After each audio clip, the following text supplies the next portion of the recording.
All right, folks, I want to welcome our guest to the show. It's Jeremy from Wyoming. Welcome to the show, man.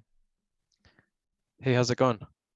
Absolutely great, man. So I know you got some stories to share with us, so let's just jump right into it. Why don't you just take us back to where you were, what you were doing, and what happened to you? I've got a few stories, one of them coming from Colorado, two of them coming from Wyoming, and just a bunch of scattered smaller stuff, just small sightings.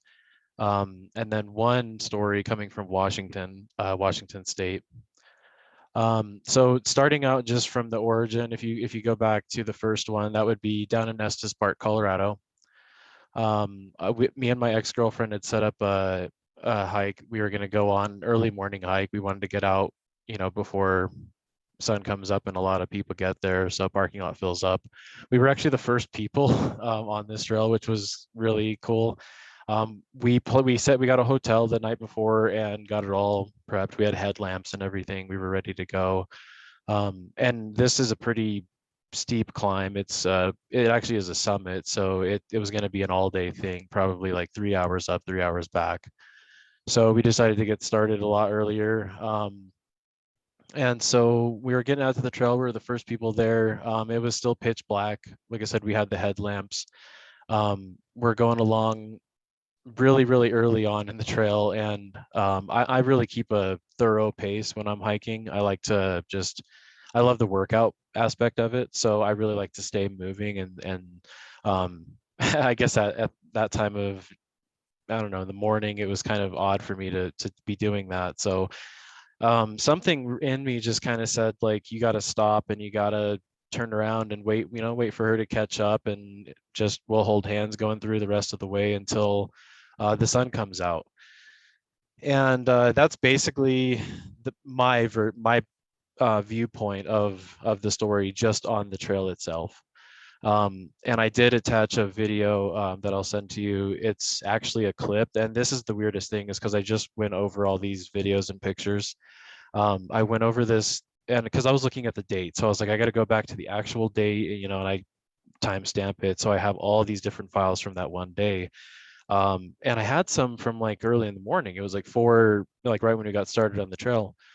I brought a couple of videos up. One of them was just me kind of testing the headlamp with my camera. My camera is not a night vision; it's just a basic point and shoot type camera. It's actually, but it's a high zoom, which kind of applies to like the other stories as well. So I was just using it just to see, because I was like, I don't know, it could be interesting to just, I guess have some footage of it. Just, it was kind of creepy, like just being in the dark. And that's actually the first time and probably the last time I'll ever go out that early. It was kind of an interesting feel. So um, we went through the entire hike. We got the summit done. It was quite a bit. We were exhausted. We get back to the hotel room, and finally she decides to bring to me some information about what had happened while we were on the trail, which is kind of where, I don't know, to me, I don't really know how to view these types of things, how deep you can get into it with like what is actually causing it. But that like inner voice that you get sometimes, or like something's telling you, like I don't want to say like it was like a fear-based thing, like, hey, this isn't right, you should stop and turn around. But like, it was enough to make me stop and say, this, I have to stop and wait for her to catch up. um and the funny thing about the video is that when I brought them up, I sent, like, I don't know, I want to say maybe it's about a minute clip. It's the only one I sent, whereas we're on the trail in the dark. um and I believe that that video is, the timing would match up to where I go up. You'll see me go up and I stop at the corner of the trail, and I actually turn and I just wait for her to catch up. I shut the video off, and I want to say for sure that right after that is when I told her, hey, let's stay side by side. We'll hold hands, get to a point where it feels a little bit more less like kind of creepy. And so it's she brings this to me, like I said, after, and she tells me we're just relaxing. We're probably about to just pass out, fall asleep. Like, it was exhausting. Um, and she tells me that something pulled on her hair while she was on the trail, and it was still in the dark. So I imagine probably like 4 a.m. to 4:30 a.m. That would have been the time frame. and I'm like, I don't know, it's probably like your bag, because I'm the type of person where if somebody brings something like that up, try to think of the the more realistic solution to what it might be, I guess, if that makes sense. And so I was like, well, and so she had her hair in the single braid, like ponytail style. She did have a backpack on, but it was, I guess, her hair was over her backpack. And she's like, no, no, no, it wasn't that. It was tugged on. And I'm like, well, what do you mean, like pulled? How do you mean that? And she says, well, it was like probably about 3 seconds, and it was just one gentle like tug, and then just one, two, and then another gentle tug. And the kind of the significant part about it is that right after that happened is when she told me that that's right where I stopped up at the corner in that video and stopped and waited for her to catch up so that we could hold hands. So it's like, how does that timing work? Because um, it was something that came over me that basically said, like, you have to stop and do it. So I don't know. I get the feeling like that played a part in what just happened. Like, if this just happened to her, and I imagine it scared the hell out of her. And so the thing about her is that she's actually quite realist. She was actually more of a realist than I was at that time. She was very like, if it can't be proven by data or science, and it's just kind of out the window, and she doesn't really care to hear or talk about it. um, I had listened to some missing 411 stories around her, and she wasn't really into that stuff. She thought it was kind of creepy, and didn't. She just doesn't really like that stuff. She kind of has a different interest. You know what I mean? Um, so to me, it was really interesting because the way she was, and I had dated her for about 3 years, so we were pretty, well, we knew each other well. Um, and it was just interesting how serious she was about this claim that something was pulling on her hair. It's like, for me, she doesn't seem like the type of person that would make a story like that up. You know what I mean? So, um, and like I said, in that video, that kind of applies to that story. Um, that's really all that story is. It's not too special, but I thought it was kind of interesting, just with this. You get this feeling that comes over you, and then something, like, found out later something actually happened just before that. Where that would have led, I don't really know, but it still is. I mean, if I had something pulled, like my shirt pulled or something, I'd be pretty creeped out. So, and how she was able to go through and not say anything to me was kind of interesting as well. So, um, and then I guess we can move forward to the next one in chronological order, would be the kind of the ET sighting that me and my friend Jake had. Um, we both live in Cheyenne, Wyoming. So this takes place, like, we live right on the border, southeast border. So touching Colorado, we're like 15 minutes down the road from the border. Um, and so there's this rock formation that sits out there, and it's right off of the highway. And it's just really, really beautiful out there. It is off the highway, so there's some traffic with, light pollution, but I've always been able to go out to that area and stay the night. I sleep in the bed of my truck. Like, that stuff to me I don't have that fear of that stuff until I started listening to your stories, and like Sasquatch Chronicles. I started listening to those, and I was like, how do I go out to places like this and sleep just casually in the bed of my truck? I don't have a cap on it or anything. It's just an open open bed. So um but yeah, so this is a really cool place where you can go out and you get very little light pollution. I got the blood moon. I sent a video of that as well. um and I got that down there in this area. It was just the perfect sighting. You could see like every star in the sky. It's actually quite special. At good nights with, really low clouds, you can actually see the Great Rift, or like now is known as like Milky Way, like galaxy, like that type of stuff. So it's really, really like vibrant out there. You can go out there and you can look up in the sky and you'll see so much traffic. I don't want to say traffic, so much motion. Things are constantly moving up in the sky out there. It's just amazing. um but we live, like I said, we live like 15 minutes north from that area. That's like right on the border. I think it's actually considered Colorado. um, and he lives on the most southern part of town, quite away from any city lights or anything like that. um, Me and him would always go out and, just talk about stuff, look up in the sky. Sometimes I'd have my camera, sometimes not. He'd have smoke, and we would just we'd sit out there for 30 minutes of time and just kind of, you know, check out lights and stuff in this, and things just interesting, you know. So we saw a lot of it, and he's seen a lot of stuff, you know, that because he lives there still. But um this night we were just hanging out. It was just kind of our casual hangout. We were just watching YouTube videos, and then he wanted to go out for a smoke. I did have my camera on me this time. I did attach some pictures to it. I'll try to explain them to you whenever we get that figured out. Just because it kind of plays into the stories, you know. That's why I sent them all along. Um, so we get out there, and we're just doing our thing. We're looking up, just checking things out. The camera is really interesting because when it zooms into like say like a planet, you know, say Venus or just something simple like that. And actually this was that time where we were viewing Venus this night. Um, the camera I think is 125 optical zoom. When it gets to that point, when it gets as far as it can go, it magnifies these stars or planets, whatever you want to call them, so much to the point where you can actually see design or something like that in them.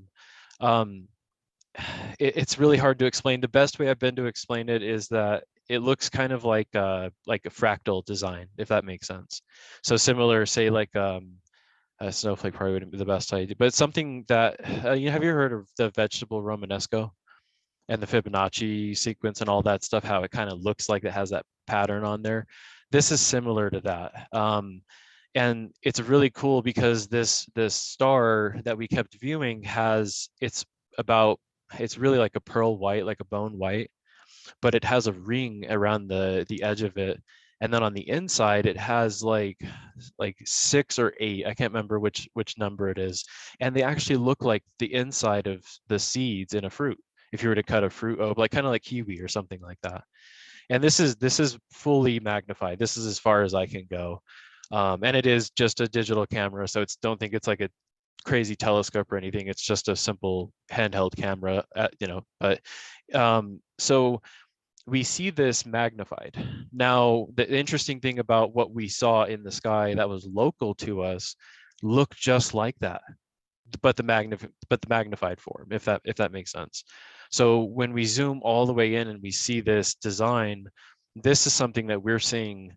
I zoom out of the camera and then we see this locally, and it still was quite bright. Um, so we're looking out west at this point, and we see it. It's really not far. To me, it didn't look far at all. Maybe a few hundred. I don't even know what to say. Like maybe let's say a football field. It's maybe 100 yards up in the sky, and really not far at all. It goes from west, and it just flies across the sky going all the way east. And this is from our viewpoint. So keep in mind, this is our perspective. So on the bigger scale, I don't really know what it would look like, but so it goes over to the east, which where we live, it's all just plains out there. Like it's not even private property. It's just all a bunch of plains. It goes on for probably thousands of miles going, you know what I mean? It's just a really desolate area. There's not much activity going on out there. So we're looking out east in this direction now, where we see this, whatever this was, break off into 4 different what looked like boomerang shape. I don't want to say V, but it looked more like boomerang shaped objects, 4 of them. And each one of them went like flashed into a cardinal direction. Like it was like so fast. It was like one of those things where you just blink of an eye. And at that same time, we're like blown away by what we're seeing. There's a spotlight out east as well. And we're talking, so there's a college that sits over off of this road, and that borders all of this flat uh, land that I'm talking about. Well, now there's some like a small housing development over there. So in this area, we're looking over and we see a spotlight looking at the same stuff we're looking at. So we're kind of tripped out because I don't know that there's anything over there. We have Air Force Base here, we have National Air Guard, we have that stuff, but that's all northwest of the city, and one sits kind of centrally in the city. Um, but this stuff going on out there, I don't really know. So it was weird to see that because this was a bright spotlight. I mean, this thing was like probably top of the line, like best technology in that regard. Um, so and it's funny thing with me and him is just we just always have activity together. I don't know what it is, maybe it's just a personality thing or whatever, maybe good timing, but we always get activity while we're together. And some weird things. So we kind of we enjoy it. It's one of those things where it's like the mystery, you know what I mean? And I do love mysteries. Like it doesn't matter what it is. It could be lights in the sky or like creatures in the woods we don't nobody knows, like the species or anything like that is just to me like, and it's more of a recent thing. I've been this way my entire life at all. um so we're just obviously like, okay, like I want to see more. And I told him, I was like, let's go down to those rocks, because down at the rocks you can see even better. You can see for miles, you know, like yes, we can see really good right outside of his house, but there's street lights all up and down his residential road. So it does affect it. It just, you know, it's not as good. And he's like, yeah, let's go. So we went, we got all our stuff, and my camera is like one of those things where it's like I have to have it with me. So if we're going to do this stuff, like if we're going to be able to see anything, I want to be able to capture it. So we go down. It's off of this dirt road. It's right off of the highway, but it takes a while to get there. It's like 15-minute drive from the town. We're going down there, we parked, we get out, we're just kind of relaxing, you know what I mean? You just park up and we're just like, well, let's just hang out and see if we see anything. Because I believe if you're going to see something and you don't often, I think you got to be patient. You got to give it more time. Like if I go out and I really am observing, I'll spend hours out there observing, not just I look up and I go, oh, well, you know, I don't really see anything strange. And then 5 minutes later and I'm back inside. I don't, if I'm going to really want to get out there and spot stuff, that's what I do. Um, so we're just hanging out. We heard just little stuff in the brush. I imagine just small critters and stuff. He seemed to be like he was more in tune with the elements, I guess, around us. He got a bad vibe. He caught a bad vibe. Um, so we're not really seeing much. I'm out there. I'm kind of just got my camera. I've got it just panned in on basically the same stars we were viewing from his porch. Um, there's a couple things about the camera when it's fully extended, when the lens is fully zoomed out. If let's just say the battery dies, it'll give you two notifications that your battery is exhausted. It says battery exhausted, and then it will die after that next time. Um, that's a feature that it has. Also, what it does is when it does die like that, if it says battery exhausted twice and then the battery does die, the lens will come back in as a safety feature, because you don't want this huge lens sticking out. It's actually obnoxious, the camera is. So you don't want all that hanging out. It's delicate, you know, and so it's supposed to retract and it didn't. So I'm sitting here looking, and I wasn't looking at anything significant or special. I was just up kind of viewing whatever I could see, and I got it fully extended, and then the whole camera just goes black. Like it didn't give any notification. The lens didn't come back in. It's like frozen basically. It just froze in this spot. So he's like, I think we should get out of here, because he had already, like I said, he'd picked up on like maybe a bad vibe or something. I told him, I was like, well, I was like, if I'm not viewing anything, I mean, it's just going to be stuff that we might see, you know. So I'm fine to head out. He's like, yeah, let's go. And so we get back in, driving back up this dirt road. Um, it's called Terry Ranch Road. We're going up past the Terry Ranch, which is like a bison ranch and like a RV park. We're going just past that, and then just up ahead is a little auto place. I think it's like, I want to say it's like the toys, like four wheelers and that. So we're in between that little rental place and this bison ranch, and it's really dark. There's no lights out there. It's dirt road still. Um, about the height of those reflector beams right off the sides of the road. Yeah, I don't know how tall they are. What would you say? 4 feet, maybe? Um, 4 or 5 feet. I'm not sure. So we're driving down this road right off to the right side of the road, so right off next to the passenger. I caught in my sight, I saw my headlight reflecting off of something shiny, you know. I glanced over. It like really, it really bothered me. This actually was kind of creepy, and so it leads to me not saying anything to him. So I look over, I see this reflection, and basically what I saw was a head. I saw just a shiny metallic head. That's the only way I can explain what this was. It just had like it wasn't like a pure silver shine. I don't want that to be like the impression, because it just wasn't. It was worn. It had like kind of like a darkish gray or something mixed in with it, but it had this shine. Like I said, it reflected. That's what caught my attention. I glanced over really just for, I want to say maybe just one whole second. Um, and I looked back and I just said to myself, I'm not going to say anything because I believe that this is just my mind playing tricks on me. Right after I say this in my head, he's in the next to me. He goes, "Did you see that?" And I'm like, oh, gosh, now I got to come clean. I was like, "See what?" And then he goes, "That, well, I don't want to be explicit, but he said that little effer off of the side of the road. He's that way. He's the type of guy like he doesn't know what it is. That's what he called it. That's what he decided to call it." So I was like, yeah, I was like, I saw it, and he was just like, what was that? And I was like, I really don't know. I was like, you saw like the shiny head, right? And he's like, yeah. He's like, it was about, and I told him, well, he didn't know how tall it was. I said, I think it was about the height of the reflectors. And this is just basically like our conversation right after we seen this, just driving. And I don't know, like that still is kind of like it stuck with me. So after that, we kind of we had this discussion because I ask him a ton of questions. I'm always picking his brain to see what he thinks about this type of stuff. It's mysterious, yes, but is there credibility to it? And he's a smart guy. I take his opinion. I don't take his opinion lightly. So just asking him, I say, okay, what did we experience tonight? Can we? Oh, I'm sorry, the story's not even over. I'm cutting the part out. So we were driving back, and then our focus was the spotlight.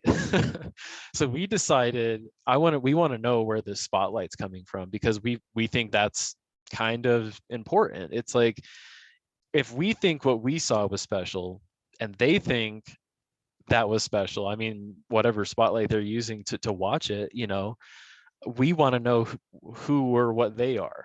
I highly doubt it was any sort of homeowner. That's the point I'm getting at.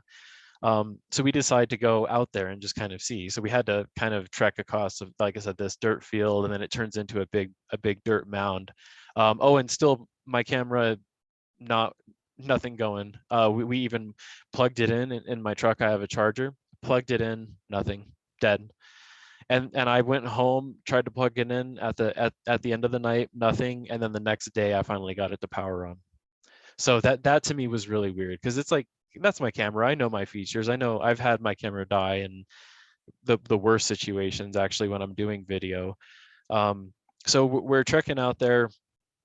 We had to get up on this big dirt mound. It's this big hill that's out there to be able, I believe, to be able to see wherever the spotlight was coming from. Now, if I had my camera, I probably would have been able to zoom in on um, this spotlight. That was my opinion of it. We get out there, we get to the top, we're looking out, and all we see is this really, really bright building. I don't know what it was. It was just a little, maybe like those electrical boxes that kind of sit out by like power lines and stuff like that. I would say three of those stacked together. That's about as big as this thing was. But on the outside of it was coated in a bunch of lighting, very bright lights, because this was the thing that we spotted. We didn't see any spotlight activity, nothing like that. Um, and then there was a private airstrip. Now this thing was a single lane airstrip, just a bunch of lights going down on each side out here in the middle of nowhere.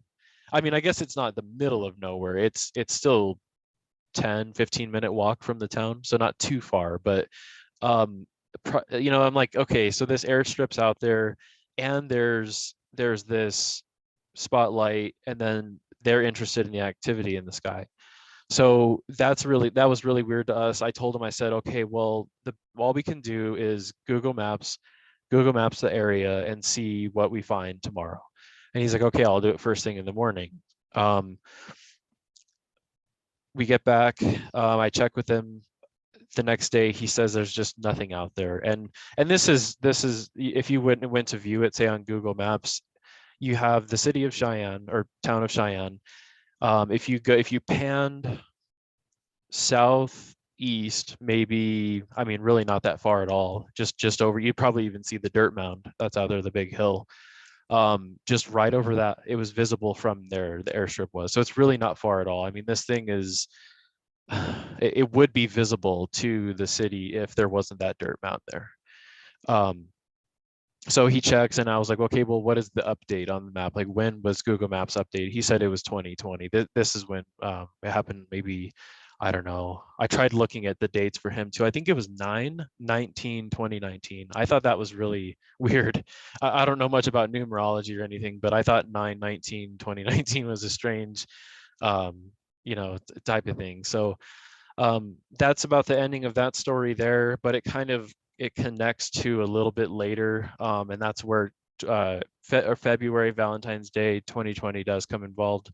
And I believe that this attaches to that story because it involved both of us, and it was just, once again, it was something. I don't know how else to explain it. Um, so Before we move yeah, into of that course. next story, let me go back to the first story you told us. I'm sorry. Yeah. Okay. It was brief, and I just want to talk a little bit about what happened with you and Yeah. your ex girlfriend.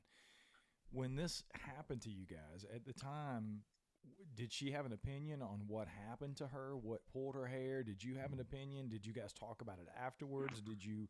What do you think happened then? And then in retrospect, what do you think happened uh, looking back on the subject or on the situation now? What do you think happened? Yeah. So I'm the same exact way I am with my friend Jake. I say, what are we dealing with here? Like, yes, it was weird, but what are we dealing with? Like, let's talk about it, because there's only two people in both scenarios. Actually, in all my cases, there's always two people. I don't know why that is, but so there's always, it's like this thing. It's like, it's shared. It's a shared experience. So talk about it, because okay, it's weird to me. I feel like one person might have a certain viewpoint on it. Somebody else might have seen something, like in Sasquatch sighting. Somebody else might have seen something completely different, and so, but be like you said, people lock out and they block these things out of their minds.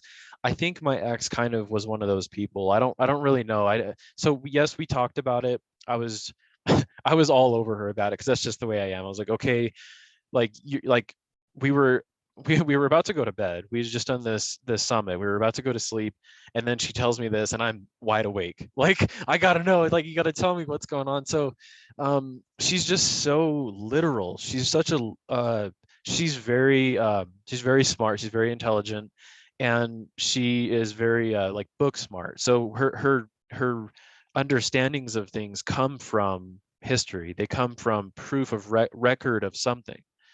And she, like, that's like her career type. She's also a historian, so that's the type of thing where it's like she's very, very just literal about everything. And so, yes, I asked her, well, what do you think this was? I don't know. And really, that's about the best I get out of her, is because there's not really much else that she can say on from her view of things. I can sit here and I'll say 100 things over. I mean, but I did want to mention to you, because I thought this was interesting. I was just at a part-time job. Guy, out here, there's a forest. One of the cases that I have is from Medicine Bow. There's been skeletons that have actually been found, called of little people is what they call them. And he brings this to my attention. I'm sitting here, I go, okay, you've got to show me, because I've never heard of it.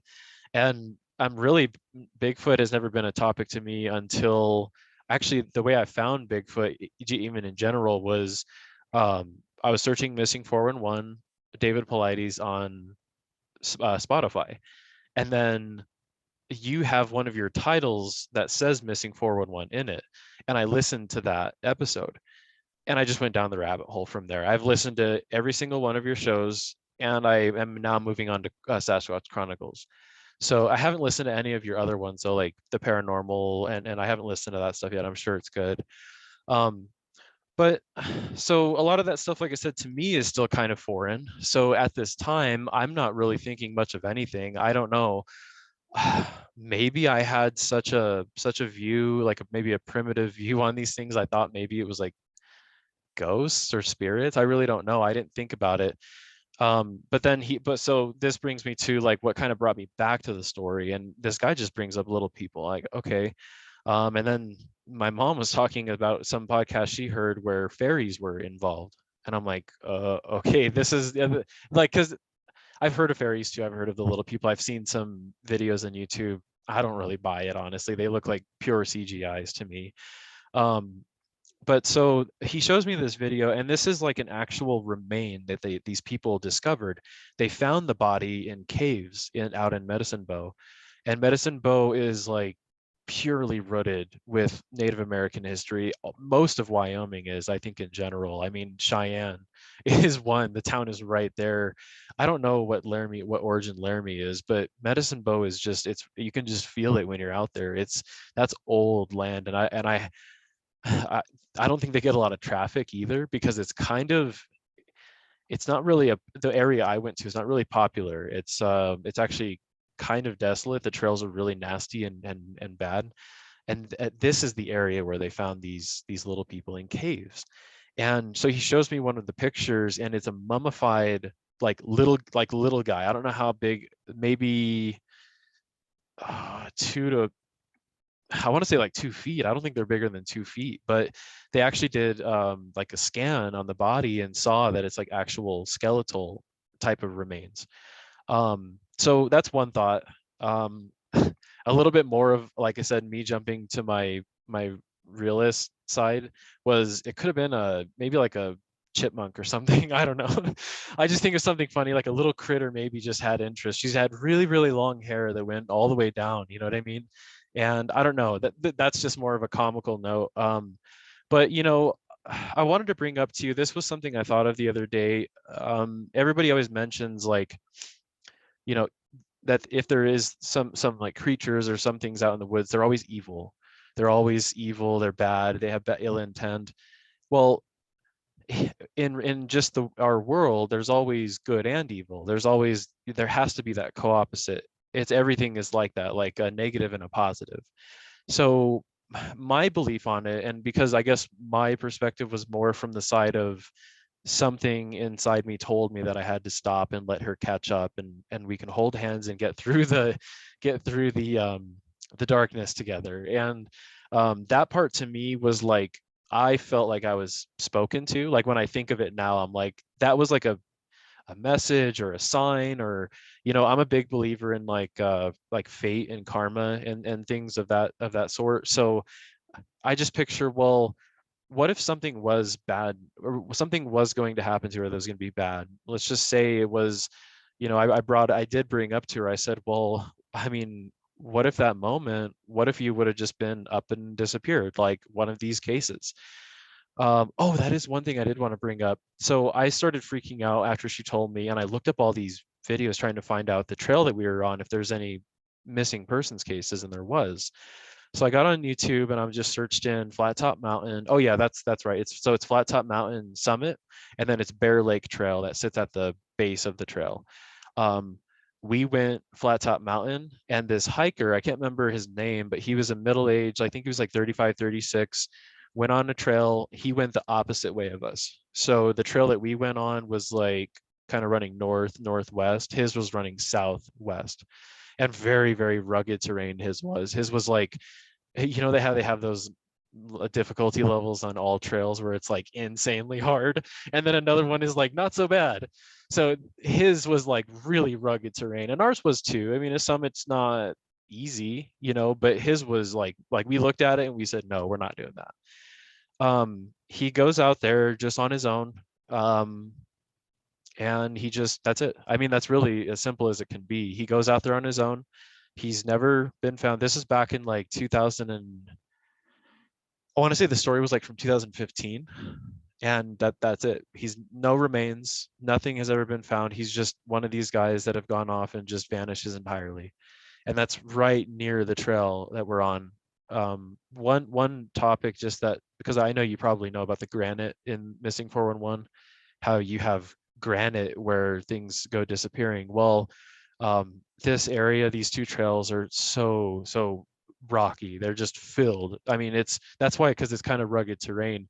Um, there's actually a picture I did want to send you. I forgot to. It's just we get out to this clearing and you take this picture. All you see is rocks. The whole side of the hill was just, and so it's really rocky stuff. And that's kind of why I pictured. I was like, maybe there's something to do with that. That's just because I love those stories. Those stories are very, very strange. I've been listening to those since like 2014. Um, so those are a couple things I think. Like I said, with that concept of good and evil, maybe there was something evil that wanted to harm her. I don't know, and maybe there was something good that rejected it and didn't allow that. And that's why I said maybe with fate, karma, maybe it was just not meant to happen, and so something told me to not. You know what I mean? I don't know. It was very abrasive, like this feeling that I got, and that's not normal. Generally, like I think I make my own conscious, or at least I feel like I make my own conscious decision. This was like you have to, you know what I mean? So I don't know. I feel like something was good and battled something bad. That's my take on it. What I don't really know at all. Um, Yeah, when you started talking about it, that was one of the things that was going through my mind. Is I've heard that in some of the ghost stories that people have told, and people during these haunted investigations and things like that. That's a common thing that happens is hair getting pulled. So oh, okay. when you were You're telling the right. story, I was automatically going to maybe it was something sort of supernatural, and maybe it was some sort of a spirit on the trail or whatever the case may be. I don't want to go down the rabbit hole, but I'm glad you mentioned the little people because that's one of those things that I say it often on the show. Why is it that you can believe in Bigfoot, but if somebody says something about little people or aliens or whatever the case may be, oh, well, that's bullshit. You can't talk. You can't talk Yeah. about that. Those things don't exist. Bigfoot's real, but Yeah. all this other crap doesn't. I've actually had Jonathan. You probably listened to Jonathan Odom's episode. It was back last year. He's actually seen little people in the woods down in Alabama. Really? He's been out Bigfoot hunting. Yeah, yeah. He talked about it in his episode of the show. Literally, like this 2 foot tall, what he described as had like this green tinge to it, but it looked like a little Native American dude who stepped out Yeah. on the trail That's and then jumped off the cliff. And he went to look after it and it was gone. crazy. And I didn't know Jonathan at the time. We've since become really good friends, and Yeah. I believe his story. I don't Yeah, think he's bullshitting me, right? for So sure. to have somebody that you trust and know wouldn't pull your leg about a story like that, tell you, hey, Yeah. I've seen little people on more than one occasion. The fairies are the same thing. There's a good friend of ours here in North Carolina. Her dad he's got fairies on his property, and I've been Wow. begging her. She was over a couple of weekends ago hanging out, and we were just having some wine out on the deck. And she pulls out her phone and she starts showing me these pictures, and it's like steals from these videos and these trail cams that she has. It is a fairy, dude. Like there's So, no, it's not CGI. This guy is, and I asked her at the time, and I need to follow up with her because I really want to at least share those with people if yeah. she would allow me to. But her dad's a little funny about that. It's his property, and he didn't want people to think he's crazy and it get back to him sharing thinking he's got fairies on his property. But you've got to Yeah. see these photos, and for everybody listening, I'm going to work on it and try to get her to send me those photos because I'd really like to share them with you guys. But it it looks like the only thing it can be is a fairy. I've seen Yeah. pictures of things where it's it looks like a bug flying through the Right, limbs or right. some sort of thing, a butterfly or Kind of a like a moth. mantis. Like if a mantis could fly like upright and swift. Exactly. But this is Yeah. not that. So I don't want to go down that rabbit hole, but little people Well, and but if fairies, you could though, we're gonna do some stories and some shows about that coming up because there's I'd a like to ton of see stuff out that. there. Yeah, that's no, I mean, like real documented stuff. Like to me, that's awesome. When I see a couple of videos on YouTube, it's like, oh, I don't know. I mean, I try to keep an open mind. This way, you're saying like the different like I believe in Bigfoot, but I don't believe aliens exist at all. And then like you have other people who the list goes on, and I feel like I don't think we're allowed to know all things. I think that it's something about maybe maybe this era of the world. I don't really know. I pay attention to some of the Vedic teachings where they talk about we go through like different ages, and they call them yugas. And you have like a golden age, you have a silver age, an iron, and a bronze, or I'm sorry, bronze and an iron age. And they claim that we're in an iron age right now, where consciousness, spiritual consciousness, is at its lowest point that it'll ever be in this time of the world. And when people say things like history is bound to repeat itself, all that type of stuff, it kind of makes you look at that. It's like, well, is it? Is it on like some sort of wheel or clock or something like that? I don't know. I mean, it really does. It has its own time set. We get the sun, we get the moon on a consistent basis, which dictates this kind of clock. I mean, we put numbers on it. We put a map on it and say this is our understanding, but we only go back so far, and we have to stop. And where so Vedic, a lot of the Vedic teachings come from. I mean, I think the oldest record is like going back like 150,000 years. These people are like ancient, so and they explain the world in a different way in that time, and it's hard to really like translate that because we don't. And that may attest to it being in a downed age where we're not awake, we're not seeing things, you know what I mean? If let's just say that the culture before us, I say if because I just wonder. I'm very skeptical on like history and a lot of different stuff that we're told. Let's just say if it's true that like the map of North America was controlled by these tribes, and that's all they were, tribals. They didn't have cities, they didn't have technologies, things like that. That's what I'm kind of aiming towards right now. I don't know if that's true or not. I wasn't there.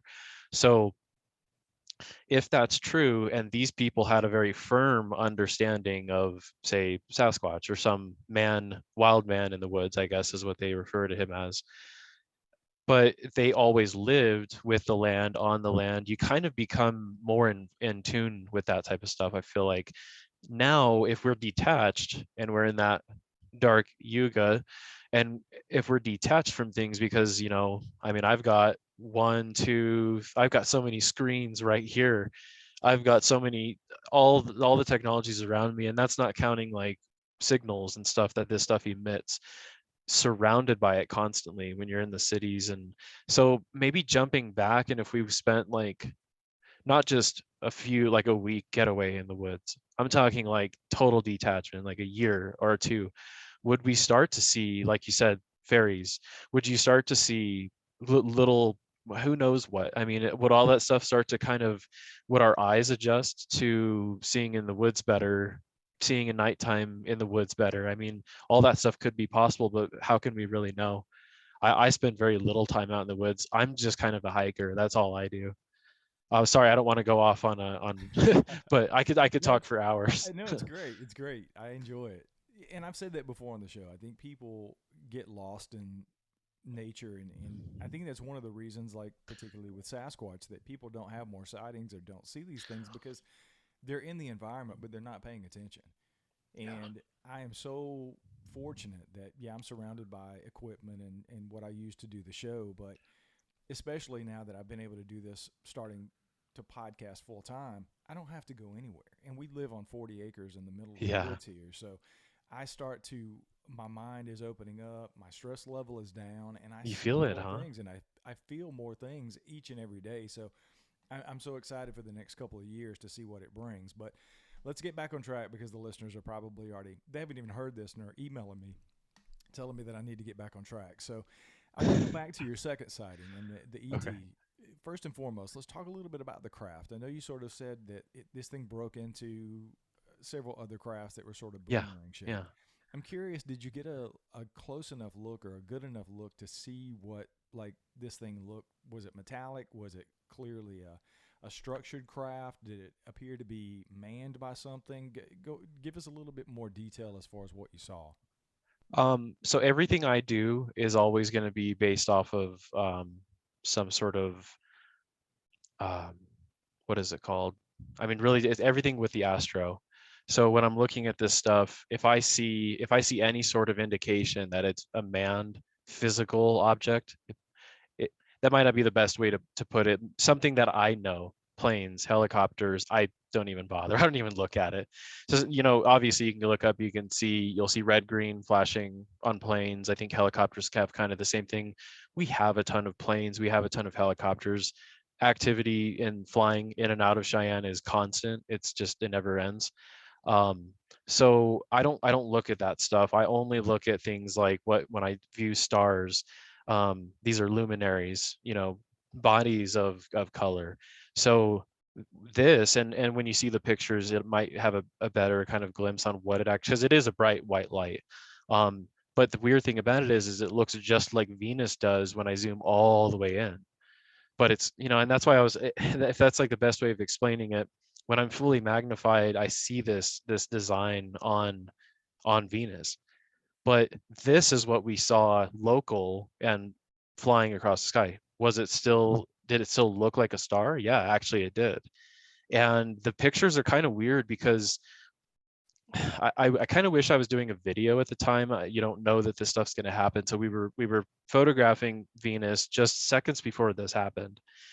And I didn't really have time to switch over. So I snapped pictures, and I can do those things where you can snap one and it takes like 50 or 100 or whatever. So I was trying to follow it through the sky, but some of my pictures turned out where they're squiggly lines. And this is just what it is. If your motion is not right, it's not going to pick it up. The pictures that did pick up, you can see this fractal design on it.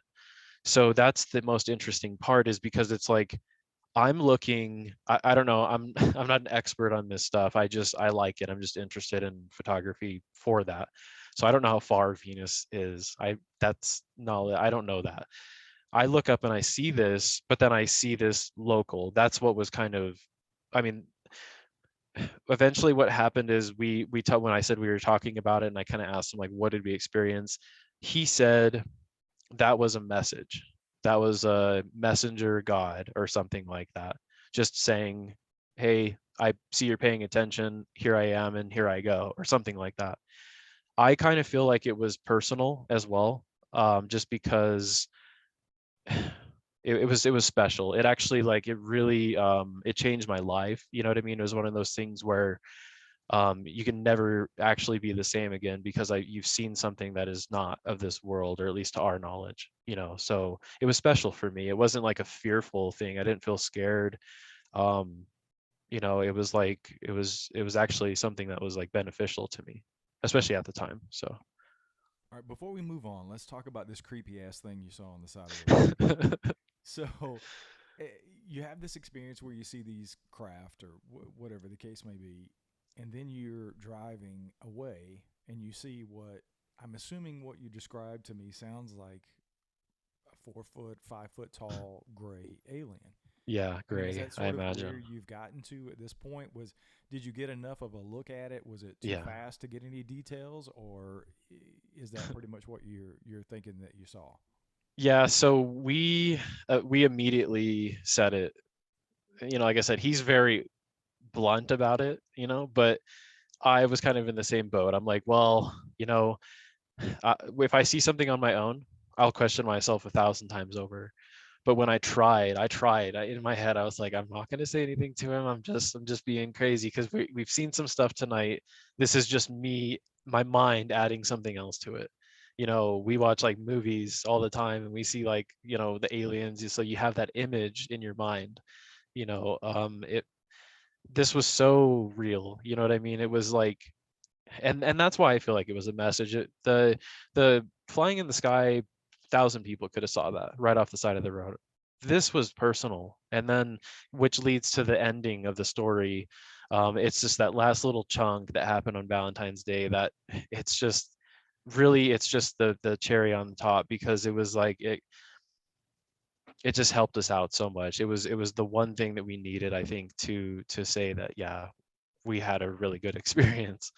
Well, let's go right into that. Just go right Okay. into it and tell me in the audience what happened.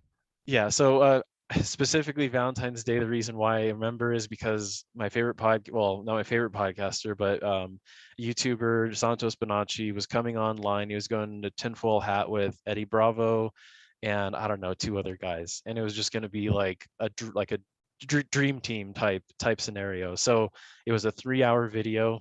I got everything that I needed ready, and I sat at the computer, and I'm just like, okay, this is what I'm gonna do. I'm gonna just watch my podcast. And I want to say, like, because you got timestamps and stuff. I remember even pausing it, like, kind of in just like, okay, so I think about 30 to 45 minutes. Um, I just feel something really, really noticeable and strong behind me. And I have a, like, not right now. I've recently moved, so I had a really big back computer chair. It's the big office chair that has like the side arms and the big back. It doesn't really have anywhere that you can like actually feel anything. Like you couldn't stick your hand through. It's a really bulky office chair. Um, and so whatever this was, I felt like it was like arms, like kind of hovering around me, like the back of me. And it was so much, it was so powerful that like I actually got really like terribly scared. I was sitting and was like, okay, I'm like there is something behind me that is not visible, because I didn't look back, but I'm just sitting here in fear. And I think to myself, I go, okay, well, I'm not going to show this thing or whatever it is that I'm paying attention to it. That was like my thought process, because at the time I was thinking, well, if I'm picking up its energy, it's picking up mine. That's how I felt. So I was like, just pay it no mind. Like, it's obvious you felt that, but give it, I said, I'll give it 15 minutes in the podcast. I'm shutting this computer down and I'm going out to the living room to finish it on my phone, is what I said. So, and that's exactly what I did. I went through a little bit longer, and that's really it. It was just a really strong energy behind me. That's the best way I can describe it. But it was powerful. You know what I mean? It was something that really does play a big part in the story, because um, it fits into just everything that we've already discussed with like messages and like this type of thing. So go out. I finished the podcast, and it was brilliant. I was so I don't know if you know what I mean. Podcasts, sometimes you hear it and you feel like a different person after. You're like, oh my god, I feel revived. Especially when you got good people that you like, and you're listening, and they're just having a good time talking about cool subjects. Um, so I got up. I just gave him a call. I said, my friend Jake, I gave him a call, and I said, hey, I was like, you got to watch this podcast. Like, this is just, you're gonna love it. And he was kind of new to those guys, and I was just like, it's a long one, but like, watch it over time. Um, I go over there, we're just hanging out, we're just turn on. He's got a TV that he has with his computer, so it's got a nice big setup. We're just hanging out, and he just presses, pause, and we're just chatting. And a lot of these types of things, they stem out into more topics, because they're talking about something. Well, now we're going to bring up something, so we were constantly pausing in this. He pauses it and he goes, oh dude, I got to tell you about something that happened to me last night. And at this time, whatever I felt behind me just the night before was completely gone. I woke up just thinking about the podcast. That's all that was on my mind. I was just, whole boatloads of, I mean, 3 hours of information, which was great for me. I'm just not even thinking about that. It was like it was completely empty, like gone out of my mind. And if he didn't say something, I don't know that I would have even thought of it. So that's what he says. He says something that happened to me last night, and then it hit me, and I immediately got the chills, because I was like, oh crap. I was like, something happened to me last night. Well, he goes, so I'm like, so it felt like another moment again. We're sitting in the truck, and I go, I'm not gonna say anything to this guy. And then he goes, did you see that? So it's like we're forced now to get into the conversation of what we just witnessed. The same thing happened when we're watching this podcast. I It was out of my mind. I wasn't going to bring it up. I probably honestly would have forgot. That's how blocked out this felt from my mind. I'm just sitting there, we're just chatting and all this. He brings this up, and then it hits me. I go, okay, well, what happened? Same thing. He's sitting in his gaming chair. He actually had a recliner though, like a recliner, like lazy boy style one. And he's sitting there, and he's just doing his thing. It's like 11 at night. I think he said like 11 o'clock, playing some games, doing his thing, and he feels something behind him. This is what he's telling me right off the bat, because I didn't bring it up to him. So he feels something right behind him, and this whole time I'm like, when you get the goosebumps and all that stuff, like my whole body is like, feels like it's got those little, like, that electric shock type feeling. And I'm just listening to his story, and it's like word by word the same thing that I just experienced the night before. But he's sitting there. He's got this hollow back on his chair, whereas mine is like the hard metal, and then it has the backing. He said he felt taps, two taps on the empty, the hollow, like that cloth, and he just felt two taps and that energy around him. And at this time, he doesn't even know that that same thing just happened to me. But this guy probably can see like I'm tearing because that's what happens to me when stuff like this happens. I can't help it. Like it's so overwhelming. That's what happens to me. I start tearing. It's crazy. So he's probably looking at me like, okay, like he's got something to say. And we knew each other quite well. We're best friends for 8 years. You know what I mean? So um, and then I just tell him my story, and he goes, "Well, so," and it was what I just told you, but I just translated it to him. He goes, "Well, what time did it happen?" I go, based on the time when I was watching the video, all that, it probably would have been around 12:30. So he's got 11 o'clock and 12:30, and these are like to me because he goes, he said we were visited, and I was like, you think that has, and he was like, absolutely, it does. There's no other question about it. And I'm like, well, if it was, I don't know what it was for because it's just as simple as that. Nothing has happened since in that type of regard. I haven't noticed anything. I guess it's the better way of putting it. I haven't noticed that anything has happened since then. Yeah, the alien thing has always been one of those things that I've had the hardest time digesting because I've seen a UFO. I've talked about it on the show before. And yet, I Danny was reading me an email today about somebody that wants to come on the show and share their experience when they were abducted by aliens, and their claim is that Oh, their kidneys were removed. wow. And he's like, "Do you want to bring this person on?" And I'm like, "Of course I want to talk to them, right? Because Yeah. that stuff fascinates me." And I don't know what to make of it. So when I hear things like that and the visitations, and I've talked to many people on the show that have been abducted, had these visitation type scenarios, and sometimes those things are, I always challenge and say, well, it could have been a dream, right? It could have been Yeah. sleep paralysis. It could have been something like that. But you're wide awake sitting in a chair watching a podcast. Yeah. That doesn't really apply, right? No. And then you get the synchronicity of your friends having the same experience on the same night.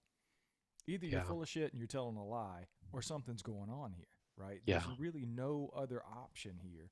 So when I hear stories like that and I'm able to see you and connect with you and know that you're Yeah. not bullshitting Yeah. me, it's one of those things where I just throw my hands up and say, I don't know. I don't know what Right. happened. What did you see on the side of the road? What did you see, and why did you see Yeah. what you saw in the air? And then why would you receive a visitation? How long after, I know you probably just Oh, said that, yeah. but Yeah. let's give a connection of when you had the experience where you saw this creature on the side of the road and you saw these things flying around, and then was this the very next year when this took place as far Yeah. as the So time frame? I was digging through the files. Like I said, I haven't even looked at this stuff since this stuff happened. I rarely use my camera for old files. Um, I was digging back through stuff because I was trying to see. I was like, I wanted to try to get everything that I had. Not all of the stuff was great, and I was trying to snap pictures, turning, and my camera is not designed for that. It needs time to focus. It's high zoom, but it needs focus time. Whereas if I had a wide angle, I could have caught probably this thing actually going across the sky. I'm panicked. I'm struggling trying to get this. Some of them, like I said, look like little flying orbs all around. And you'll see the ones that is the best understanding of what we saw physically looking up. You know what I mean? Because this thing was just as clear as again, it's clear as day, really just as clear as a street light at that. You know what I mean? Like it was that close. It was that it was a light, you know what I mean? So and but so I'm digging through I got 9/19 2019 for the UFO, or I don't want to call it that. The light in the sky, the break apart, the spotlight, and the ET guy. That's all on one day. I actually got all the pictures. So it's 9/19/2019. When I just sent him the text too, I was like, does those numbers have anything? Do they have anything meaning to you at all? Because like I said, I'm not big in numerology. I kind of believe it, but I don't really know. The numbers seem interesting. And then we got Valentine's Day 2020. So we're talking 5 months from one to the next. And it's actually the first time actually even thinking of the math on that, because I was always under the understanding that we saw all we had the whole experience, the whole night was more like January or December, January 2020, December 2019. Looking at the files, it's actually 9. So that changes things quite a bit, because that means that this happened months later, and I love that I have that stuff. I have the date too on the trail in the dark, so, and then I probably could figure out the date on the other one too, because I'm always snapping pictures. So yeah, not too far away, but I mean 5 months, that's kind of, to me, that's a long time, you know what I mean? So To them, it may be only a 5 second delay. It could be five yeah, seconds, right? that's the thing, is we don't really don't know. Yeah, man. It's so many things and so many rabbit holes to go down. Jeremy, I really appreciate you coming on and sharing your stories, man. I had an awesome time talking to you. I've actually got Okay, well, two let's more go right stories. into it. Okay, I'll try to kind of condense them. I know, because I can ramble, I can talk. So the next one is actually with me and another ex-girlfriend, but it's here in Wyoming, out at Medicine Bow. So we're talking the heart of this Little People area. Not that that's applicable to this story. We're on Pole Creek Trail, Haunted Forest Loop, and I think it's one other name, something Meadows, and it's a combined trail, but it's actually a loop. So you park at the parking lot right off Happy Jack Road. You park there and you just hit the trail, 6 mile loop. We we didn't plan the hours out very well, because we got out there at probably like 6 o'clock, and it was probably going to take us 3 hours.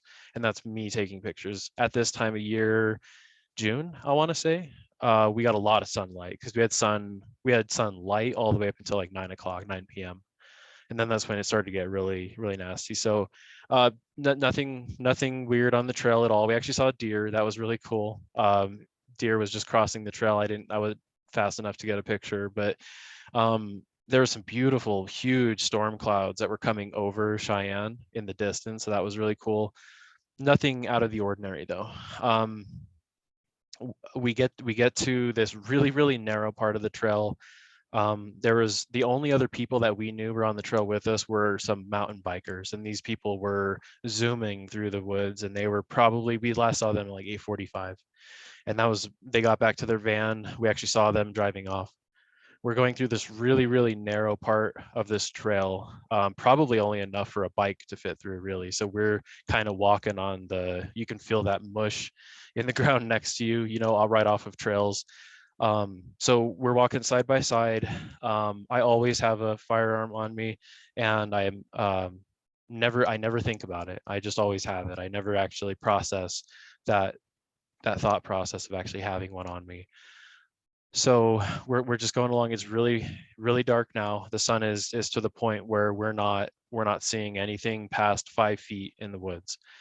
Um, I was kind of scared just right off just that alone. I was like, okay, this is kind of creepy. She kind of picked up that I was getting some creepy vibe. I think she kind of got a little worried.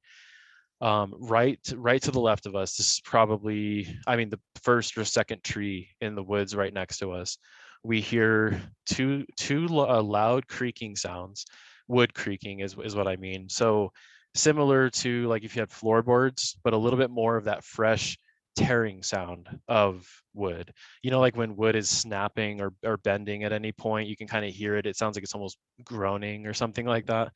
We hear two of these sounds, just one and then another, probably like 1 to 3 seconds, and then a really, really loud snap. I said, I was like, we gotta go. And so we actually started running just as fast as we could straight through. I never, it's instinctual that I actually did pull out my gun, because I was that scared. Like, this was terrifying to me. And I've never, like I said, I've never even thought about it. I always just have it on me, but I never really process that I do.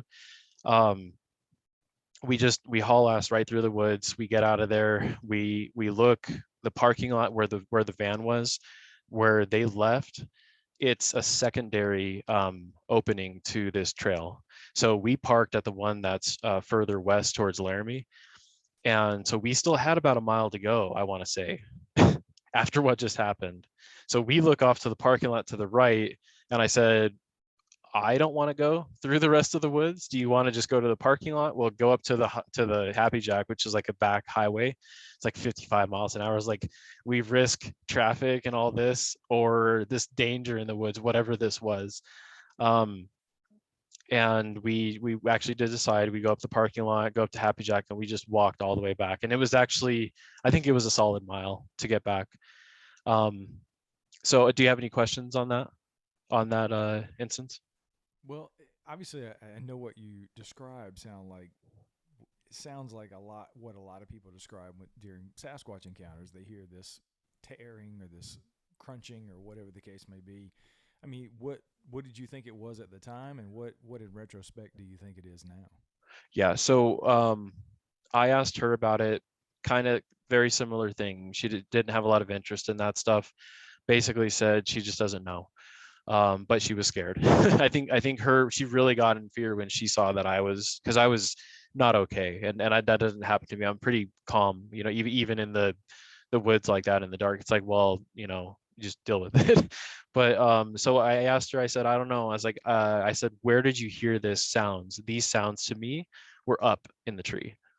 To me, they sounded like they were above our heads. You know what I mean? But up in the tree. She says that they were down on the ground. So I really don't know. I think if anything, the creaking sounds were up high, and then the snapping could have been down low. But to me, it was enough to say I don't know what this is, because I didn't think animal. I'll say that for sure. I was talking to a guy at work about this story, and he goes, it was probably just an animal, like a bear or a. I was like, a bear. I was like, I think you would make more noise if it was a bear. You would hear him walking or running.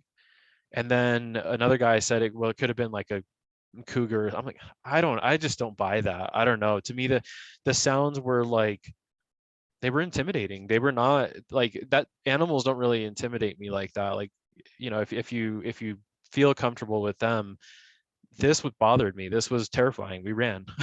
I mean, you got two grown people in the woods. We're sitting here like, no, we're going. We just ran. And I think that was the safest bet, because I don't know what that would have turned into. I really don't. Strange, obviously, but Yeah. So, what was your last experience? so the last one is what the one Washington one I was telling you about. Just I was moving back from Washington. I lived out in there in 2020 for a short time. Um, and I was just driving back on the highway going from like Seattle. I went up towards like Seattle and then crossed over through the mountains to basically go north, or I'm sorry, east through Idaho, Montana, because I had come out through like Utah. So I got that Utah and Oregon sighting type stuff when I was going out there. I wanted to have the other way back. And I was actually happy I did so, because the plains out in Washington are really beautiful. They remind me of Wyoming.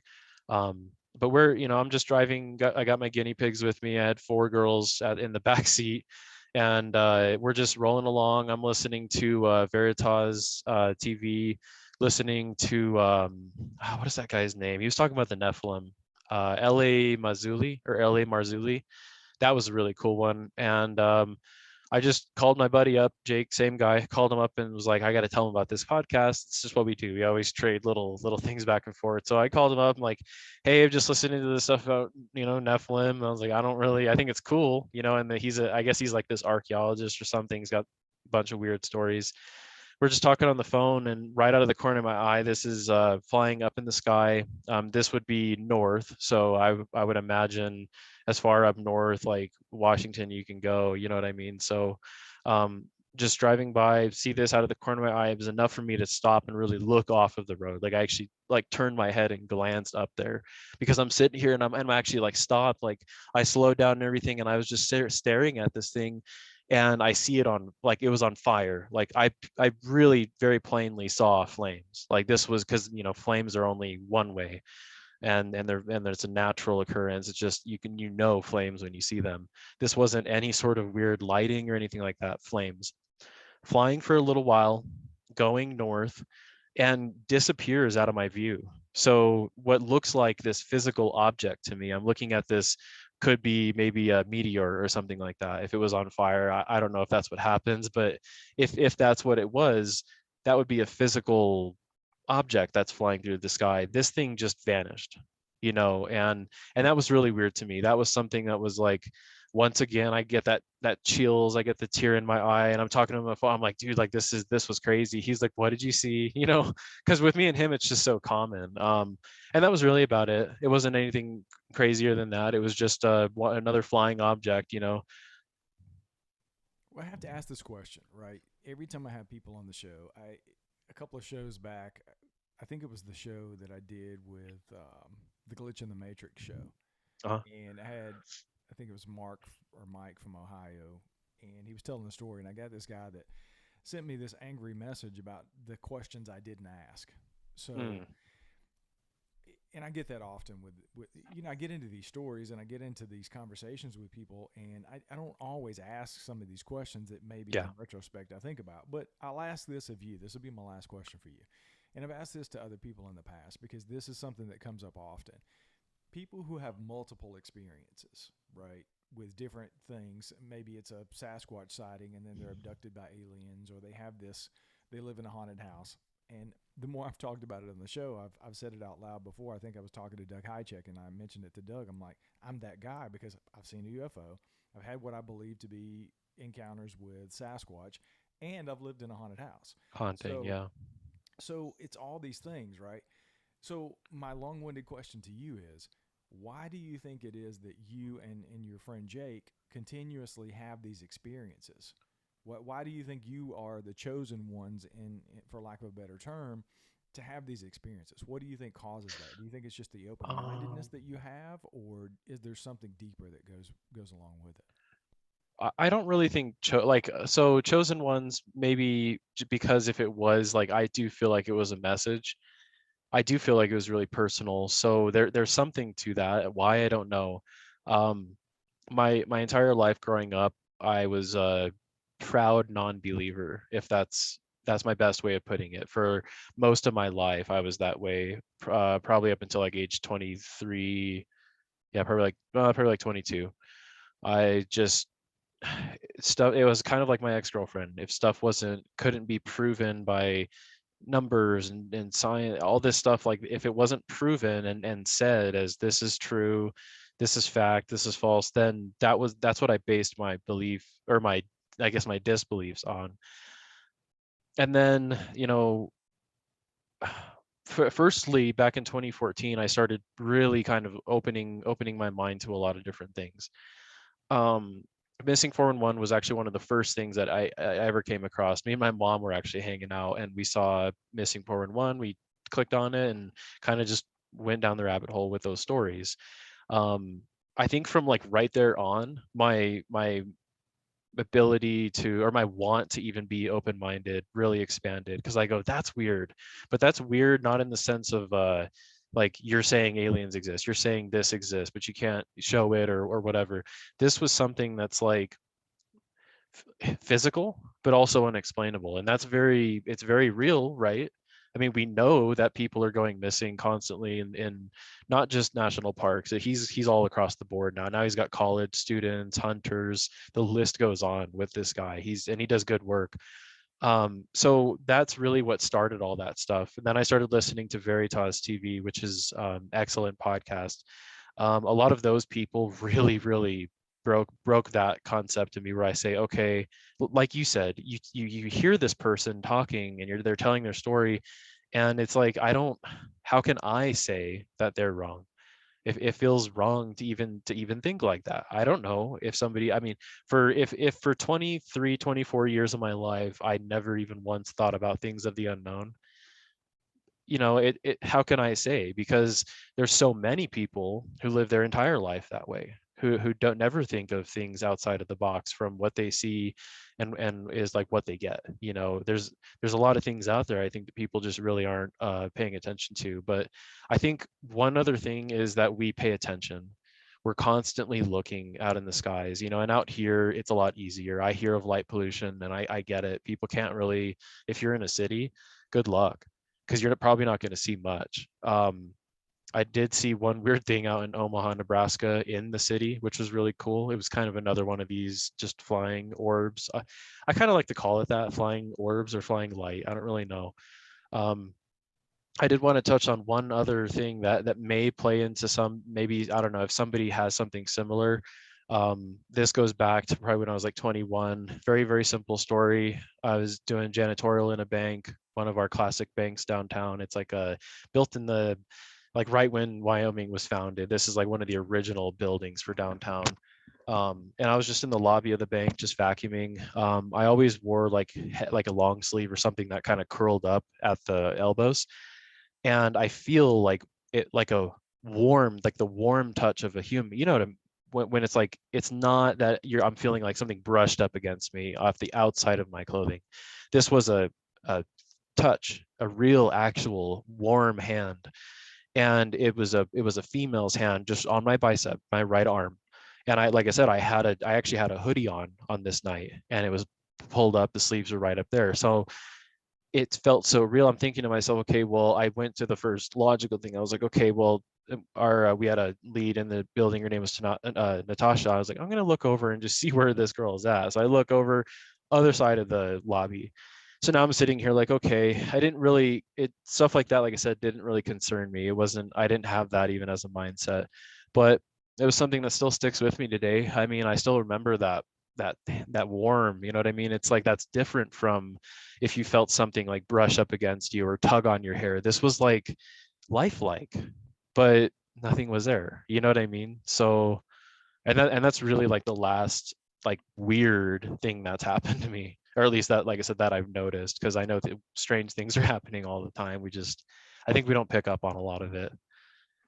I definitely agree, man. Well, I really appreciate you coming on and sharing your stories. I've had a blast talking to you, man.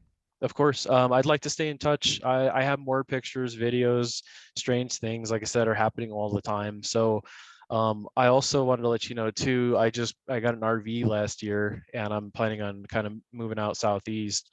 I'm thinking Tennessee. That's like the place I've been like, I want to go to Tennessee. I want to check it out. I love that whole mountain trail there. I want to just go and explore. Um, but I'm living in an RV, and I've got some little critters in the back window. So I keep hearing all these stories about RVs and Sasquatch, and I'm like, not okay with it. So what I pictured was I actually have these, if you see back here, I have these bunk beds set up. The bunk beds are the girls' bunk beds, and there's a window on each bunk bed. Those windows are about 7 to 10 feet tall from the backside if you're standing on the ground. So you could probably put them together and say, I don't know what interest maybe a Sasquatch would have in my guinea pigs. Well, if they're like me, I've been distracted by them all the entire time we've been talking. I've been watching the guinea pigs. So Are everybody you that wants to serious? see, yeah, everybody that wants to see the guinea Oh my pigs, god. you have to go over and check out our Patreon, sign up, and you can get a video and you can see the cute guinea pigs, man. But we'll definitely stay in touch, Jeremy, for Cool. sure, man. I've had a Cool. blast. Yeah, I'm, like I said, new listener. I actually started like a month ago, and I've already devoured all the content. So I'm still, like I said, I'm on Sasquatch Chronicles now. I started watching Sasquatch Theory on YouTube. That's pretty cool, and he's got a lot of stories in Tennessee. So I don't know, we'll see. But like I said, in the future, if I ever come across anything strange, I'm always paying attention. I'll just reach back out to you. You know, Absolutely, man. cool. All right. Well, we're done with that. Well, I think we can probably cut out the middle, man. Let me cut this off. Um, Oh, the recording. yeah, I had to I cut off the audio. I'm still recording over here, but the only people that ever see this are the patrons, so Right, I got you. they're used to the behind the scenes stuff. That's kind of what they like to see. Um, It's authentic. It's real. yeah, exactly. Why don't? How long are the videos that you have? Is it just a minute or two? Yeah, most of them are just a couple minutes. I Do mean, you probably have want to to. try to text them to me? That may be the easiest way for you to get it to me. Is just Well, send me a text with the pictures or video, whatever you want to send me. so this is why I wanted to ask you. I don't know if you know how it works, but do you know how screen share works on Zoom? Uh, Because I've got, I mean, my monitor and my stuff is designed for this type of stuff. Like you're gonna get the best quality of the videos mhm. straight from my computer, because I have a worry that when I send them along, they may downgrade in quality or pixelation. I tried to export the files. So if like, and I saw screen share on here, I just don't know. I know there's a way to do it, and I was I wondering just if I just clicked it, so I don't. it would be. I would have to. Oh, where did you see it on? Oh, share screen. Derp. Okay. Yeah. Host disabled participant screen sharing. So if you could enable me to share my screen, we could watch those videos. That would be perfect. I would love to do that.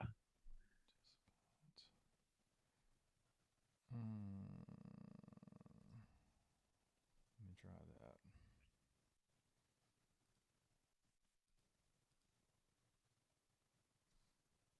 Hmm. Yeah, it was Oh, here we go. I've got it.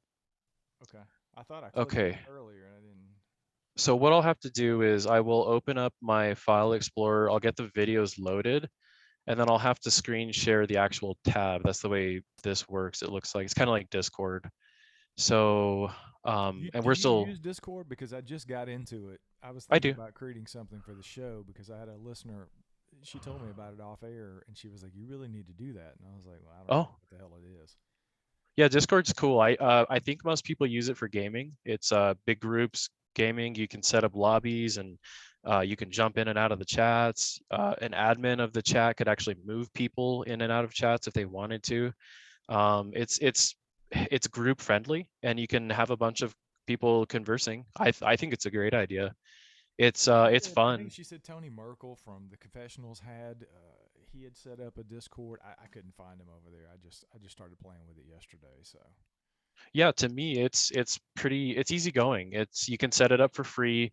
They have a paid version. It's called Nitro. I don't really know if that's important at all, but I do gaming with some friends and we'll set up like I set up my own channel where we can all join in together and we can join into these voice lobbies where we're in the game but we're all able to talk to each other, at the same time of gaming. So so other it looks people like I'm do. seeing something on my end from you. Yeah, so you've got this right here, Blue Star. Yep. Yep. Okay. So this is just a video of Star. Just beautiful. I just love this so much. You see how you can see that kind of design in there? It looks like a rim on a wheel or Yeah. something. It has Yeah. holes kind of embedded in it. Wow. And then that single ring that goes around the edge.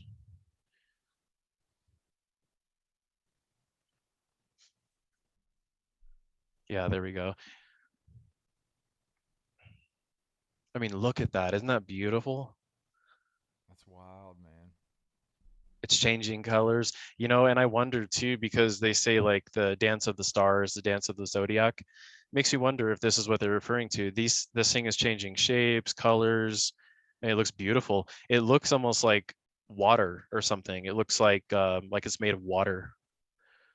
That's what I pick up How on. big do you think it is? What I'm looking at? How big do you Oh think it is? gosh, I don't know. Like I said, okay, so if I'm sitting out, I'm trying to picture, if I'm sitting out and I'm zooming away at an object, I saw Estes Park from like 5 miles away, and I saw people in there, like getting in and out of their cars, walking with this camera. I was up on a trail. Me and my brother were up on, I can't remember the name of this one. It was Emerald Lake or something like that. And I think that's it for that video. Yeah, so we were up on like, let's see. Sorry, I just got to bring up. Okay, so all right. So if I could finish just what I was saying. So I would say I could probably view 5 miles and be able to pick up things easily to be able to see what they are. So if I'm up on a trail and I was probably 500 feet above this town that I'm looking at, I zoom out on the town and I can actually see people parking at like the Stanley Hotel, getting out of their cars. Like I could see faces, like I could see these people and you could actually like describe them if you wanted to. So this thing does zoom very far. Here's this next video is going to be a zoom test, or what we call a zoom test with these cameras, just because people like to know how far you're actually viewing. So we've got daytime moon here. I mean, look at that. It just picks it right up. Wow. And this was at about 3 in the afternoon. Very, very strange time to be seeing the moon, but beautiful. I mean, look, and you saw how far away I was. I mean, I'm pulled out so freaking far. This camera just goes and goes. It feels like it's never going to stop. Look at that. You can see detail. Wow. pretty cool. So I'll go ahead and fast forward. That way you can kind of see the finalizing of the zoom test where you just zoom out and you can see how far that object actually was. So in this video, I'm looking west. West, yeah, probably directly west. And then let's see. So this is the clip of when we were on the trail together. This is just me. I'm ahead of her. Like I said, I trek. I like to go, and you know, she was a ways behind me at this point. You see how rocky this trail is.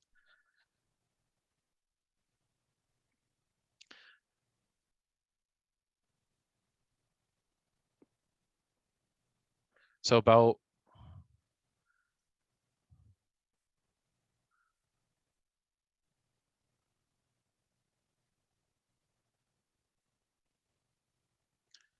here, I'll just fast forward till we get up to the part. So right up here, I stop at this kind of this corner, this turn of the trail, and this is the moment where I go, I should stop and wait for her. So she's walking up like literally right here, and then the camera, the video cut. And my understanding of it, I don't know this for fact, but I just feel like this is the moment where I said, let's stay side by side the rest of the way. I think this, like right after that video cut, is when I said it. Wow. So if that's the case, then that means I had the thought process while this was recording, and she had her hair pulled while this was recording. I just realized this today. I was going through my files and I looked and I go, what is this video of a dark trail? And I clicked on it and this was it. I don't even remember doing these videos when we were on the trail. Wow. Okay, so here's the first so this is what we're looking at when we're fully zoomed in, and like I told you, you see this kind of fractal design. This is what was like local to us, and this is the best one of the best still images I got of it, which was tough because, like I said, you can see it kind of moving in like the left direction, like downward left. Wait, can you see this? No. Oh, it's not a video. Okay, I'm sorry about that. Let me go back to Zoom because that means I have to screen share. How do I get this tab back open? Sorry, this is new for me. I'm still trying to work through this. Return to Yeah, meeting. I've never Okay. done this on Zoom either, so it's my first Zoom go. seems kind of smooth, wouldn't you say? Yeah, I've enjoyed using it. So I don't know how to get back to the tab. Let me just continue, I guess, on with the videos. You can still see the tab for the videos. Is that correct? Yes. Okay, so those are just pictures. And here's another, this fractal design that I'm referring to. And this is kind of that bone white shape that I was talking about. But it kind of has that, what it looks like water. It looks like water flowing through it or something like that. Yeah, something weird's definitely going on there. And these are just the stars. These are just looking up. You see a star, I zoom into it, and this is what I pick up on. There's really no other. They stay quite still. They move yearly. I mean, I can see these things. Like I said, I'm not an expert on stars or planets or anything like that, but I noticed that just here being where I've lived here for 8 years, I notice these things. They kind of like they go in like a cycle, like they spin above our head or something like that. Because sometimes I'll see like Mars will be, far out east, and then another season it's far out west. And sometimes it's quite visible, and other times it's really, really far away. So I don't really know what they're doing out there, but um, here's a weird shot of. So I'm sitting at the rocks that I told you about right down south off the road, and I'm looking west out towards Laramie, and this is the moon looking like it's sitting on the ground. Oh wow. Yeah, This that's was cool. just, yeah, this was beautiful to me when because I was about to fall asleep. I had gotten up and I looked over. What is that bright light over there? I look out and I see what looks. I mean, doesn't that look just purely like Star Trek, Star Wars stuff? Yeah, it really does. And this is on the horizon. So this is like flat out as far as you can go west. going towards Laramie.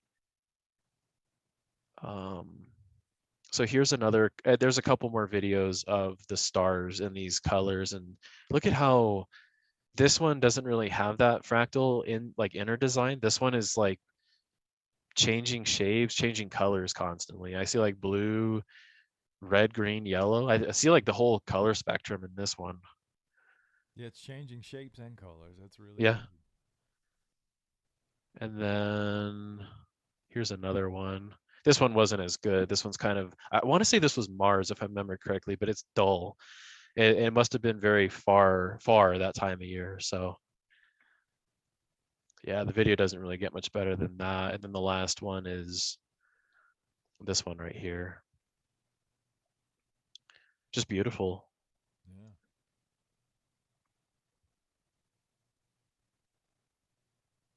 makes me want to go out and get one of those cameras.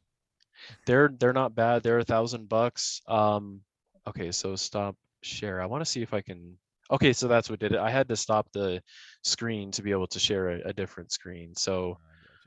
Um, so here's the. I'm going to share the pictures. So this is what we were seeing locally to us. This is it moving across the sky, and this is the best picture I could get of this. So like once again, it kind of has, you can see almost that outer ring look, and then on the inside, it kind of has that design look again. Yeah, very similar to Um, the stars.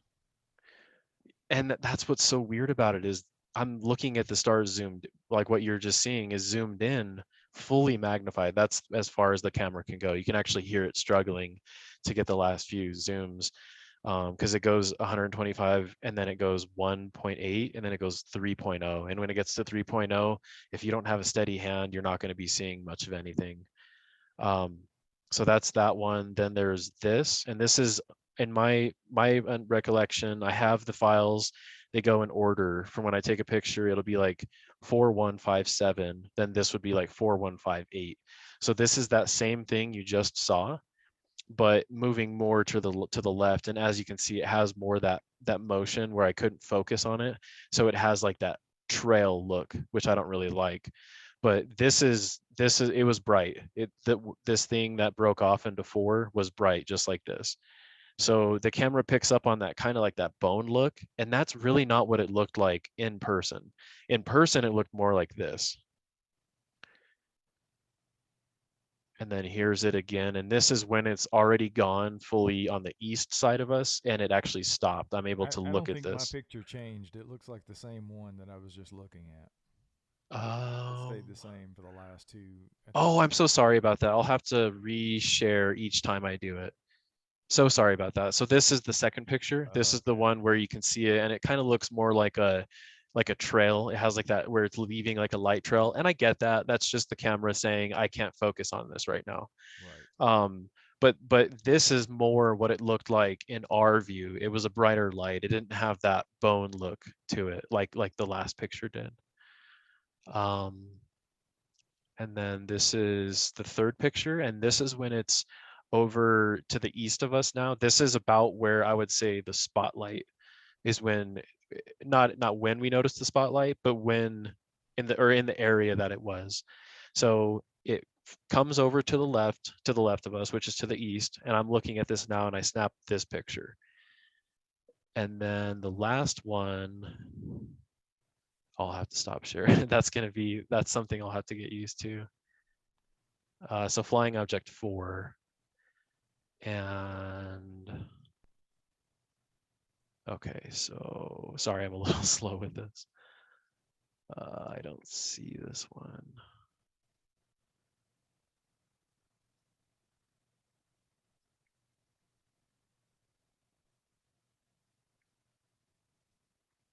The fourth one is not coming up for some reason. Oh, here it is.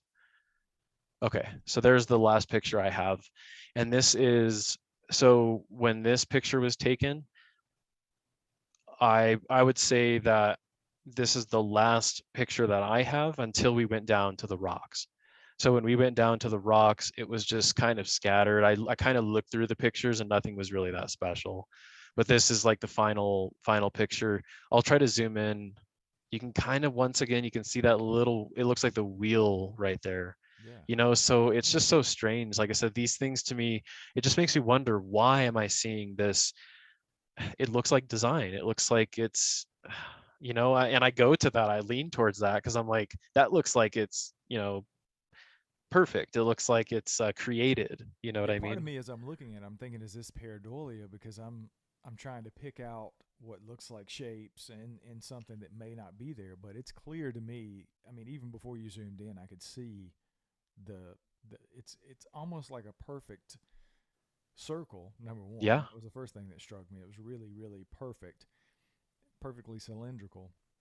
And then secondly, it was like you said, the things that look like designs or something in the middle. It's weird. it I looks don't know like what if else you to say. took It's just weird. yeah, if you took a fruit that has that kind of like something on one side and the other, and you cut it straight down the middle, that's what you're going to see. You're going to see like, and I don't know if that's the best word to describe it. I say fractal just because I think of the Fibonacci. I think of things like that, things that have like a design or a pattern that's Right. continuous. And these are just, the weirdest thing that I think about is it's daytime, but they're still there. Those things, everything, all those pictures and videos, all that stuff is right there right now. But I mean, we can't see it. Yeah, but it's like, it's really interesting to me because I don't really know what to get from it. Oh, I've got one more picture of red lights. These red lights were really weird. I saw these just a different day. Um, and this was odd. I know I don't want to apply this to anything, but I have heard of people bringing up red lights. And I got this picked up. I don't even remember where this was. I don't even remember. This is something I just brought up today, and I go, oh, well, that looks kind of weird because I always hear these red light stories. Sometimes it's in the woods. Sometimes people say, I was just driving on this like back road or something, and red lights were following me. And they say that these red lights are intelligent and that they move with like ease, through the woods and stuff. And I don't know. I picked this one out of the cache and just said, well, let's try this one out too. So that's about all I've got. I mean, like I said, I know the stories really aren't like crazy significant or anything, but I know they're not. One thing I wanted to bring up to you was the reason I actually contacted you was because I heard about Mindspeak in some of the podcasts and stuff, and I go, okay, well, that not saying that it was Bigfoot that was speaking to me. What I'm trying to, I guess, get at is that concept of is there telepathy? Is something like, is there beings or spiritual things in the woods that can actually communicate with us? Is it even so far as to say like direct ancestry? I don't know, but you know, I wonder about these things because if I'm insisted, something insisted that I stop and wait for her to catch up, and I really do feel like that could have been saved something bad. That's how I feel about it. I feel like she actually was threatened. I don't feel like the hair pulling was anything gentle or anything polite or fun or anything. If it was a little person or a fairy, I don't think it was all in fun.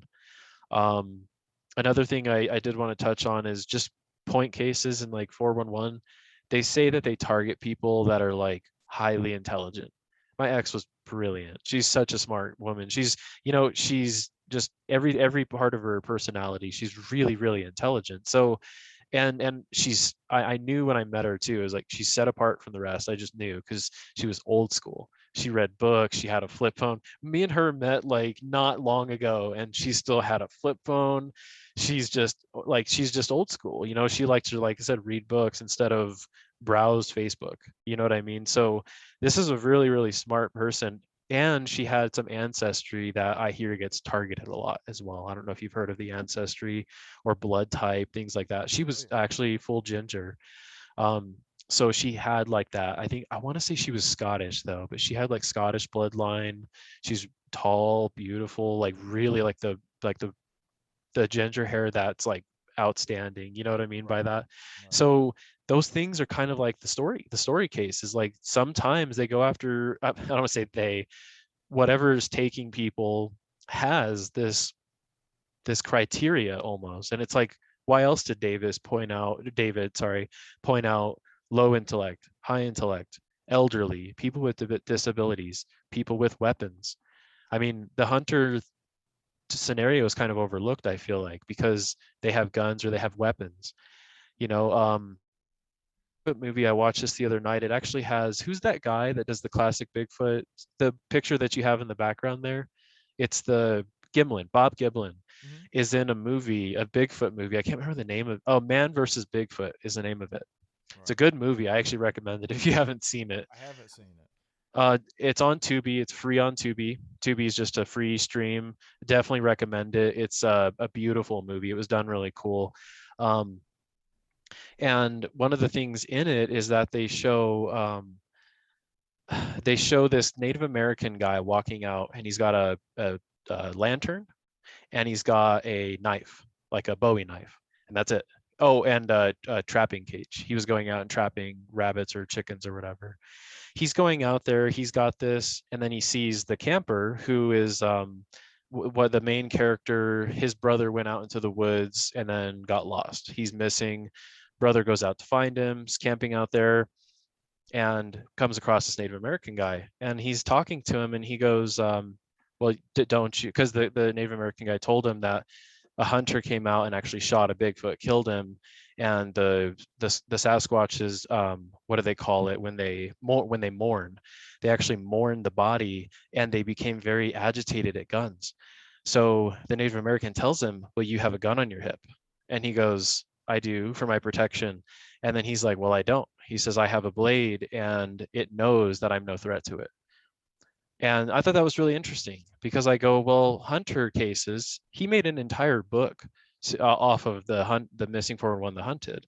Well, these are these are people who know how to use their stuff. They're not idiots. These people go out. Yeah, like I hear a lot of your stories, and I hear these guys that are like born and bred in like the southeast and have land that's like multi-generational, and these people like live in the woods. So remember I was going back to telling you like we're detached from that. Well, Hmm. they're not. They're out there, they live that life. And you hear a lot about that. I mean, the stories of people who live on land out in, I think, I like Mississippi. I heard a crazy story from a guy in Mississippi, and he was quite a character. That was a fun story. You live in North Carolina. I've heard a bunch of stuff there. I mean, even Florida. Like, I guess if apparently all across the country, and even more now, I'm starting to hear stuff all across the world because your Australian counterpart is the Yowie, right? Hmm. It's just a little bit smaller, but it's still kind of a similar idea. Um, and then I heard on Chronicles, they had that guy in the military. He was up in the mountains of Iran or Afghanistan, and they talked lowly of the Sasquatch. They said it used to come and take their herd animals and stuff, Oh yeah. and that they dislike the dirt creature or whatever the guy was saying. And I'm like, wow. So I mean, it's an interesting topic. Sasquatch is new for me. The only before hearing your podcast, the only time I ever thought about Sasquatch was from Trailer Park Boys. I don't know if you've heard the jokes about Sasquatch and Trailer Park Boys, but they are funny. I've heard people refer to them in the past. Yeah. Okay, because that's my only experience with Bigfoot Well, before hopefully, hearing your. hopefully my show changed a little bit of that for you. I like to be a little bit higher up there than the trailer park No, boys. I'm just saying it's kind of funny because it's like I really haven't considered Bigfoot ever. I've heard it all growing up. When I was lived in Washington, I asked a couple people, "Hey, have you ever had a Bigfoot encounter?" It was just me making like casual talk with somebody. I'm like, well, I see I believe stickers everywhere on every car here. So I imagine that the people there kind of have this belief system. One of my roommates actually is from Alaska, and he says, yeah, it's one of those things out in Alaska. They know of squatches, and I guess they're not nice in Alaska. I've heard that, man. I've had Yeah, people on from yeah. Alaska that have said they're not nice. Well, I got No, to jump off here, man. I got another of course. interview in nine I minutes. understand. So, I understand. Yeah, I'm um, sorry. no, I you're can good. talk for days. No, that's perfect for a podcaster, man. Cool. Well, I will definitely. I'm probably going to turn this around and put it out on Sunday. Okay. Honestly, so it'll be out probably Sunday afternoon. So I've never even been on the website before, so you're gonna you've got the pictures and videos. Please put them all out if you can. sure. What I'll I think it would. probably Yeah, what I'll do is obviously the video will be up for the patrons. They'll be able to see it. Any of the people that are Right. on Patreon can see that. But I will take probably some screenshots of it and put it on the. I usually do all the pictures and video and stuff over on Instagram that people can go over and check out. But Oh, I cool. don't usually do it the day of the show, but I'll Okay. probably put it up Sunday morning or whenever I get the show Okay. up. So Well, I want people to be able to see the stars. That to yeah, I me think is that really interesting because, we're told one thing about what they are, and I that's looks different from what we're told. I think yeah, I more agree. luminary. That's why I mentioned that in the email. So that to me is important. If people at least get to see, I think the photography is it's average. I'm not professional, but it's what I see. Yeah, it was a So lot better than I could do. That's for sure. yeah. Well, if you do want to check out that camera, Nikon P1000, $1,000. Very nice, very good camera too. It's quality. Just don't let it get cold. Don't let it get wet. Awesome. You kind of got to baby it because it's you can't break apart the lens. So Gotcha. Awesome, man. Well, I appreciate it. yeah, yeah, it was fun talking with you. Absolutely. You stay in touch. Cool, we'll do.